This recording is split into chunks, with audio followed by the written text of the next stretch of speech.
उत्तर प्रदेश के छोटे से गांव रामपुर में एक विधवा महिला सरस्वती अपनी इकलौती बेटी गीता के साथ रहती थी।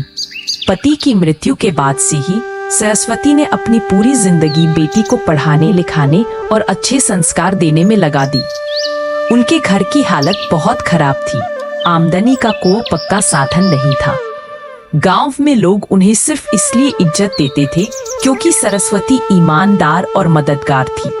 एक दिन गांव के साहूकार लल्लन प्रसाद उनके घर आते हैं। सरस्वती, मैंने तुम्हें पिछले साल बीज और खाद के लिए जो रुपए दिए थे अब तक वापस नहीं मिले। अब तो फसल भी बिक चुकी है, पैसे कब दोगी? लल्लन भाई, मैं कोशिश कर रही हूँ। गीता की पढ़ाई का खर्चा बहुत बढ़ गया है। बस थोड़ा और समय दे दो, मैं रुपए लौटा दूंगी। देखो बहन, मैं गरीबों की मदद करता हूँ, लेकिन अगर समय पर कर्ज नहीं लौटा तो गांव में मेरा नाम खराब होगा। 1 हफ्ते का वक्त देता हूँ, वरना तुम्हारा यह घर नीलाम कर दूंगा।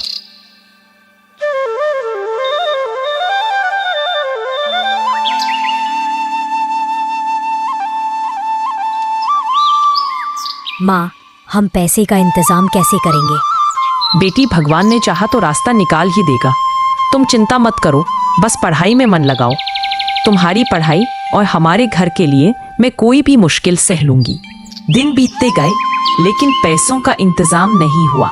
सरस्वती रोज सोचती कि शायद कोई चमत्कार हो जाए। एक दिन गांव में खबर फैलती है क्या पास के कस्बे में एक बड़ी फैक्ट्री में मजदूरों की जरूरत है और मजदूरी भी अच्छी मिलेगी। सरस्वती सोचती है कि अगर वहाँ काम मिल गया तो कर्ज चुका सकेगी।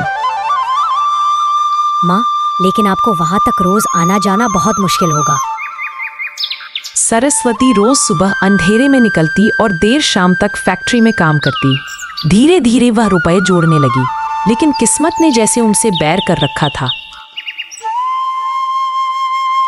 एक दिन फैक्ट्री में मशीन से उनका हाथ बुरी तरह घायल हो गया। डॉक्टर ने कहा कि अब कुछ दिनों तक वे काम नहीं कर पाएंगी। इधर लल्लन प्रसाद बार बार पैसे मांगने आने लगा।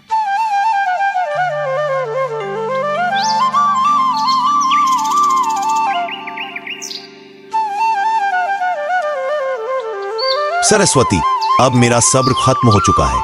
कल तक पैसे नहीं दिए तो यह घर मेरा होगा। भाई, बस 2 दिन और दे दो, मैं कोई ना कोई उपाय निकाल लूंगी। उसी रात गीता चुपके से घर से निकल गई। वह गांव से 10 किलोमीटर दूर हाट बाजार में पहुंची और एक मिठाई की दुकान पर काम मांगने लगी। दुकानदार ने कहा कि अगर वह पूरे दिन बर्तन धोने और सफाई करने का काम करेगी तो उसे रोज 20 रुपए मिलेंगे। गीता ने बिना सोचे समझे काम शुरू कर दिया। दिन भर थकान के बाद जब वह घर लौटी तो सरस्वती ने देखा कि उसके हाथ लाल हो गए हैं।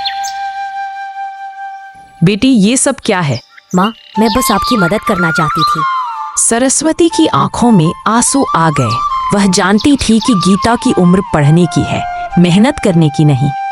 अगले दिन गांव में एक अफवाह फैल गई कि लल्लन प्रसाद सरस्वती का घर आज ही नीलाम करेगा। तभी गांव में एक अजनबी युवक अर्जुन पहुंचा। क्या ये सरस्वती का घर है? हाँ बेटा, लेकिन तुम कौन? मैं आपके दिवंगत पति का पुराना दोस्त हूँ। उन्होंने कई साल पहले मेरी जान बचाई थी। मैं शहर में काम करता हूँ और अब लौटकर उनकी पत्नी और बेटी से मिलने आया हूँ। अर्जुन ने जब सरस्वती की हालत देखी तो पूछा कि वह इतनी परेशान क्यों है। सरस्वती ने सारी बात बता दी। ये लीजिए, लल्लन प्रसाद का सारा कर्ज चुका दीजिए। ये तो बहुत बड़ी रकम है, मैं इसे कैसे लूं?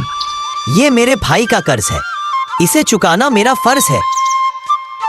अगले दिन अर्जुन ने खुद जाकर लल्लन प्रसाद को पैसे चुकाए और घर के कागजात वापस ले आए।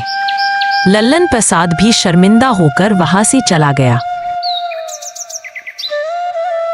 सरस्वती ने राहत की सांस ली, लेकिन उनकी आंखों में कृतज्ञता के आंसू थे। माँ, अब हमें डरने की जरूरत नहीं। हाँ बेटी, लेकिन हमें अर्जुन भैया का हमेशा आभार मानना होगा। कुछ दिनों बाद अर्जुन ने गीता की पढ़ाई का पूरा खर्च उठाने का वादा किया और शहर के एक अच्छे कॉलेज में उसका दाखिला करवाया। गीता मेहनत से पढ़ाई करने लगी। इधर सरस्वती का हाथ भी ठीक हो गया और उन्होंने गांव में ही सिलाई कढ़ाई का काम शुरू कर दिया। गांव वाले अब उन्हें सम्मान से देखने लगे। सालों बाद गीता ने अपनी मेहनत और अर्जुन की मदद से सरकारी नौकरी पा ली। उस दिन सरस्वती के घर में खुशियां लौट आईं। माँ, अब आप आराम कीजिए, आगे का सारा काम मैं संभालूंगी। बेटी, आज मुझे लगता है कि तेरे पिता का आशीर्वाद हमारे साथ है। उस दिन सरस्वती के घर में खुशियां लौट आईं। गांव में गीता की सफलता की चर्चा होने लगी। लल्लन प्रसाद भी आकर माफी मांगने लगा। भाई, जो बीत गया उसे भूल जाते हैं। अर्जुन ने गीता की शादी भी अच्छे घर में करवाई। सरस्वती ने अंत तक अपनी बेटी को ईमानदारी, मेहनत और दया का महत्व सिखाया। गांव वाले कहते थे, जिस घर में माँ का आशीर्वाद हो वहाँ सुख शांति कभी खत्म नहीं होती। दोस्तों, यह कहानी हमें सिखाती है कि मुश्किलें कितनी भी बड़ी हो, अगर हम सच्चाई और मेहनत का साथ दें तो रास्ता खुद बनता है। कहानी आपको कैसी लगी हमें ज़रूर बताएं और ऐसी ही कहानियाँ सुनने के लिए हमारे चैनल को सब्सक्राइब ज़रूर करें।